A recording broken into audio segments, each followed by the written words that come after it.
존경하는 77만 부천 시민 여러분, 그리고 선배 동료원 여러분, 또 조영익 시장님을 비롯한 2,600여 공직자 여러분, 안녕하십니까?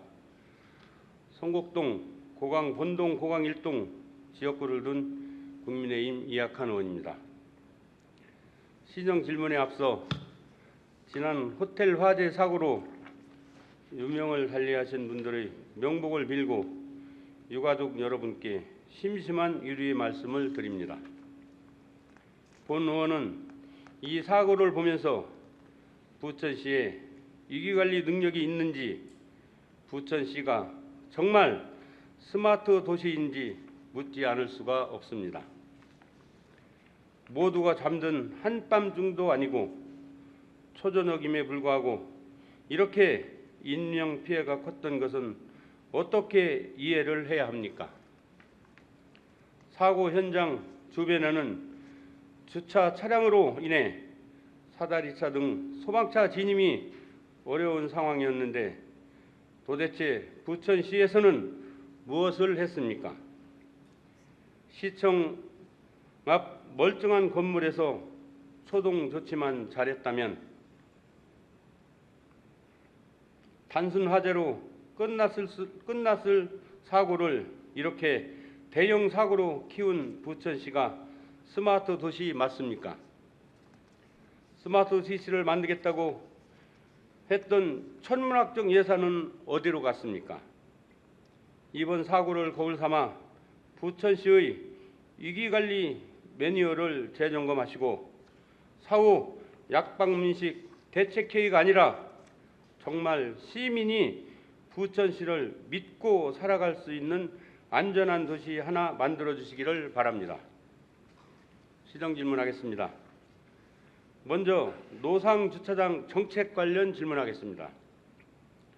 근본 화재 사고 현장에서 보았듯이 노상주차장에 많은 문제점이 있습니다.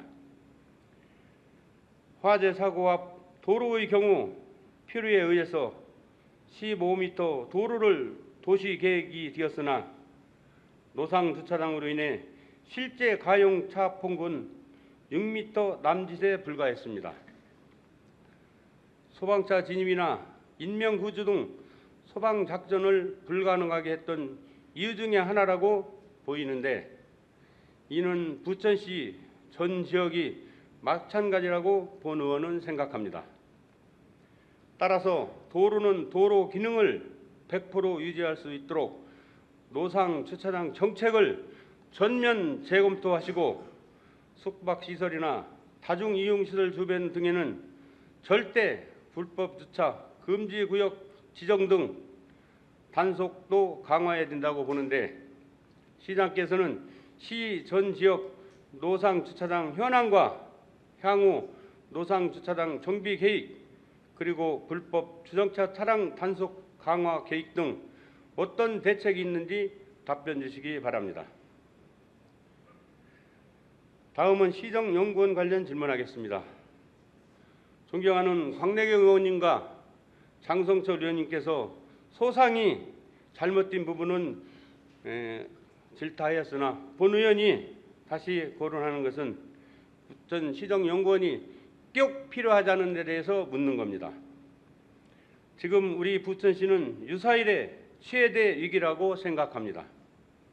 재정 자립도는 20%대로 하락했고 인구는 2010년 87만 5천 명으로 정점을 찍은 뒤 현재는 77만여 명으로 쪼그라들고 있습니다. 이제는 재정 자립도라는 말이 무색할 정도로 부천시는 외부 재원 의존율이 매우 높습니다. 기존의 재정 지출 사업도 긴축 재정이 불가피한 실정인데 신규 재정 지출 사업을 추가한다는 것은 더더욱 어려운 실정입니다. 그러나 집행부의 위기의식은 찾아볼 수가 없습니다. 우리 부천시는 재정 지출을 확대하는 사업이 아니라 세수를 확장하는 적극적인 행정이 필요한 시점인데 집행부에서는 아트센터, 스마트시티, 광역동, 영상산업단지 개발 등 천문학적 예산을 낭비하고 내놓은 정책이 또 재정 부담만 가중시키는 시정연구원 설립입니까? 정말 혀를 차지 않을 수 없는 부천시 현실입니다. 하수처리장과 소각장 현대사업 그리고 대장 신도시는 갈팡질팡하고 있습니다. 부천시의 리더십 부재에 정책 부재까지 총체적 난국을 우려하지 않을 수 없습니다. 정말 우리 부천시 미래를 책임질 준비된 리더십이나 부천시가 먹고 살아갈 희망 정책을 기대하는 것이 이렇게 힘든 일입니까? 77만 부천 시민의 이름으로 단도직입적으로 묻겠습니다. 이렇게 열악한 부천시 재정에도 불구하고 부천시정연구원을 설립하려는 진짜 이유는 무엇입니까? 예산 추계를 보면 향후 5년간 100억 원에 가는 예산이 소요되고 그 이후 더욱 많은 예산이 소요될 것으로 보이는데 이 어마어마한 예산을 들여서 시정연구원을 무엇을 연구시킬 겁니까?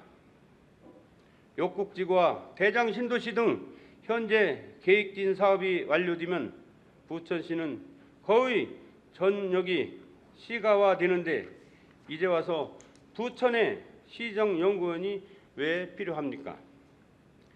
이제 부천시는 개발이 아니라 관리도시로 들어가게 됩니다.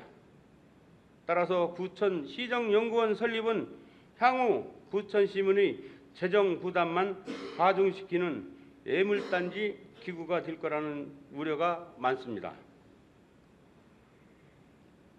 시장께 질문하겠습니다. 첫째, 우리 시와 같이 면적이 좁고 시가화가 거의 완성된 지자체에서 시정연구원 설립은 필요성이나 효율성에서 의문이라는 지적이 많습니다. 대안으로 시정연구원의 역할을 일정 기간 민간 연구소에 연구 위탁하는 방안이나 역량 있는 대학 연구소와 연계하여 우리 시정을 전담 연구하도록 하면 양질의 연구 결과와 많은 예산 절감을 기대할 것으로 보이는데 이에 대하여 면밀히 검토 후 답변 주시기 바랍니다.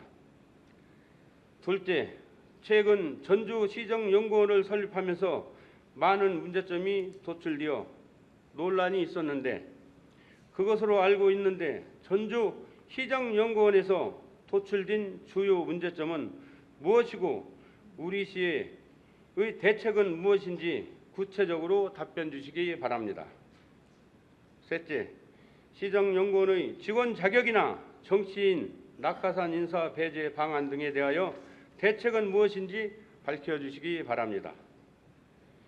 시정연구원만으로 각 부서의 연구 용역이 사라지고 모든 연구 용역을 감당할 수 있다고 생각하면 큰 오판일 것입니다. 다음은 남북 평화협력 지방정부협의회에 관하여 질문하겠습니다. 우리 시는 2021년부터 남북 평화협력 지방정부협의회 사업에 참여하고 매년 700만 원의 분담금을 지불하고 있습니다. 그러나 지금까지 어떠한 사업도 진행되지 않고 있으며 당초 회원 지자체도 61개 지자체에서 지금은 17개 지자체만 남고 대부분 지자체가 탈퇴한 것으로 파악되고 있습니다. 이런 상황이라면 유명무실한 협의체라 할 수 있는데 아직까지 우리 시는 탈퇴를 하지 않고 계속 분담금을 지급하고 있습니다.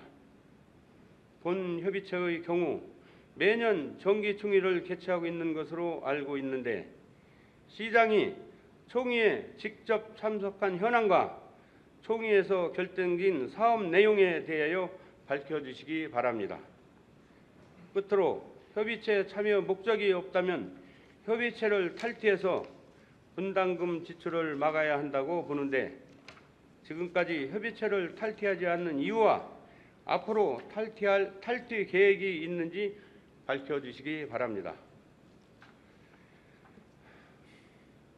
이제 아침 저녁으로 선선한 바람도 불고 풍성한 가을을 알리는 추석 명절이 다가옵니다.